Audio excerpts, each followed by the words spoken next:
Şurada bir tutam saç yatmamakta ısrarcı ama ne yapalım? Çekime böyle devam edeceğim. Efendim amirimle konuştuk, anlaştık. Kimse kimseyi duymazlıktan gelmeyecek. Bu sefer güzel güzel kardeş kardeş beraber anlatacağız tarif. Hemen sözü amirime vereyim. Bugün ne yemek yapacaksın bizim için amirim? Efendim bugün Bella tariflerde İzmir köftesi yapıyoruz.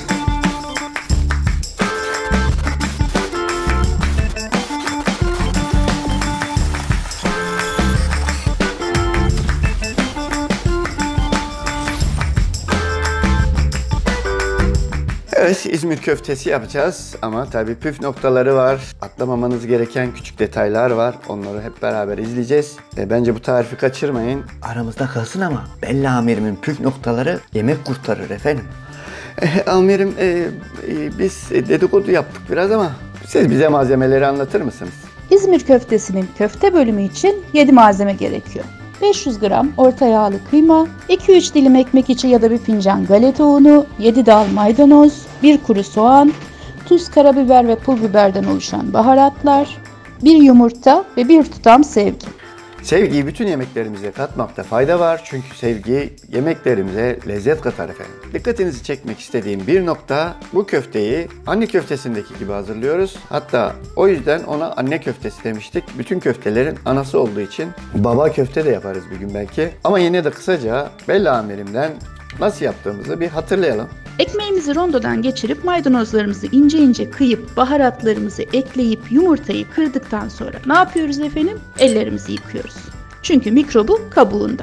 Efendim her şeyin vitamini de kabuğunda olacak değil ya. Yumurtanın vitamini içinde, mikrobuysa kabuğunda. O yüzden yumurtaya dokunduktan sonra ellerinizi yıkamayı unutmayın. Çünkü o ellerle yemeğe devam edeceğiz. Ardından rende soğanı ekleyip güzelce yoğurduğumuz köftemizi ince uzun tombul bir şekil vererek yuvarlıyoruz.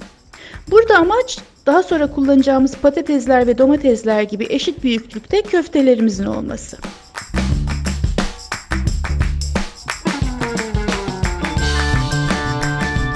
Köftelerimizi yoğurduk. 7 tane köfte. Bella amirim her şeyi 7 yaptığı gibi numune olarak bize de 7 tane köfte hazırladı. Ama yemekte daha fazla kullanacak tabii ki. İzmir köftesinin köfte yapıldıktan sonraki aşamasında da 7 malzeme gerekiyor.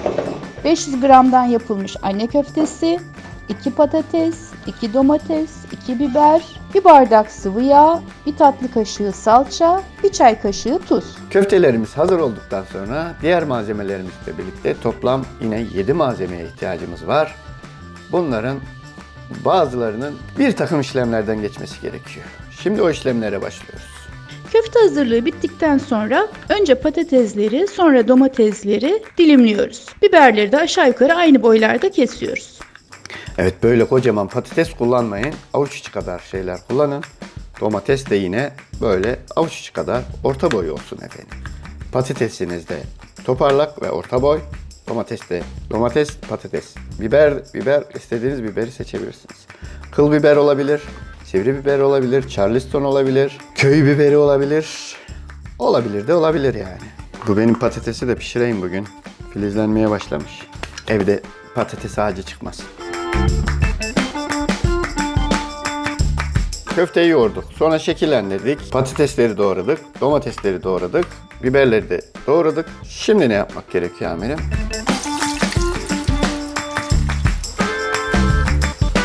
Sıvı yağımızı çok fazla sinirlendirmeden biraz kızdırarak ısıtmaya başlıyoruz.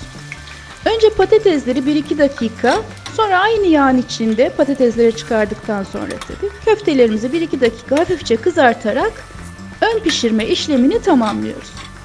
Yani bu sanki biraz mühürleme işlemine benziyor. Yani bu bol yağda yapılıyor tabii. Bitsin, bitsin.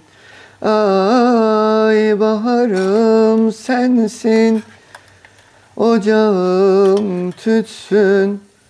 Güllerim bitsin, bitsin. Benim dilime bir türkü takıldı ama acaba siz hangi şarkıyı hazırladınız amirim? Ne yapsak bu sefer Hicaz mı okusak? Olur.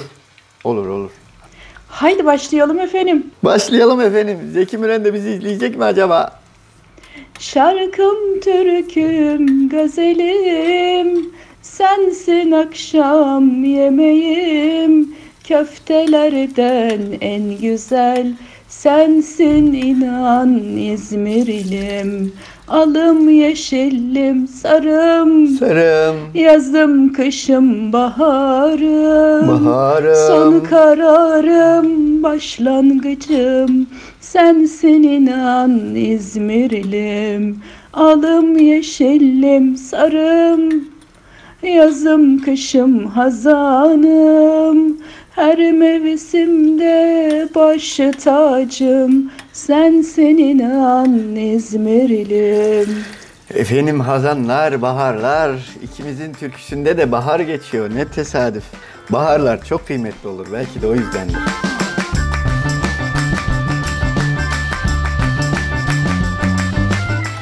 Evet, köfteler de hazır. Peki şimdi sırada ne var amirim?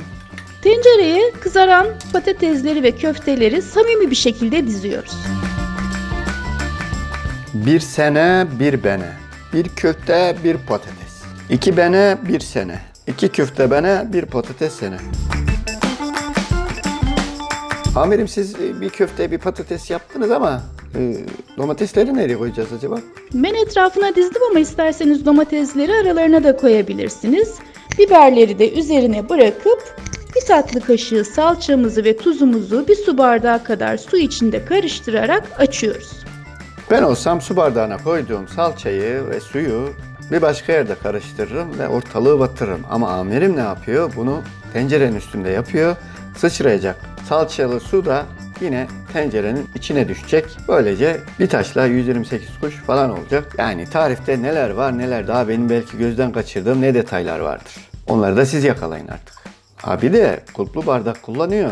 Eğer o su sıcaksa bardağı tutmanız zor olur ya. O sıcaklığı kulp sayesinde hissetmeyecek efendim.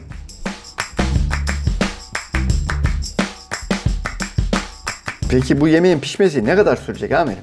Yemeğimizin üzerine döktüğümüz salçalı sosla beraber patates ve köfteler dağılmayacak şekilde bir 17 dakika kadar kısık ateşte pişiriyoruz.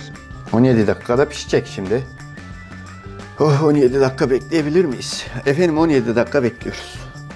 Dakikalar patatesin durumuna göre değişiklik gösterebilir. Gözünüz üstünde, kürdanınız elinizde olsun. Afiyet şifa olsun efendim. Efendim kürdanımız elimizde. Hatta 2 tane de ağzımızda duruyor. Dişlerimiz uzadı. Bu İzmir köfteyi yiyelim efendim. Saç başı da dağıttık iyice. Evet sonunda İzmir köftemiz hazır. Sarı kırmızı bir yemek oldu. Ojelerimiz de sarı kırmızı efendim. Fenerbahçeli olmasına rağmen Bella amirim ojeleri de sarı kırmızı yapmış. Ezeli rekabet, ebedi dostluk efendim. Görüşmek üzere. Hoşça kalın. Kendinize iyi bakın.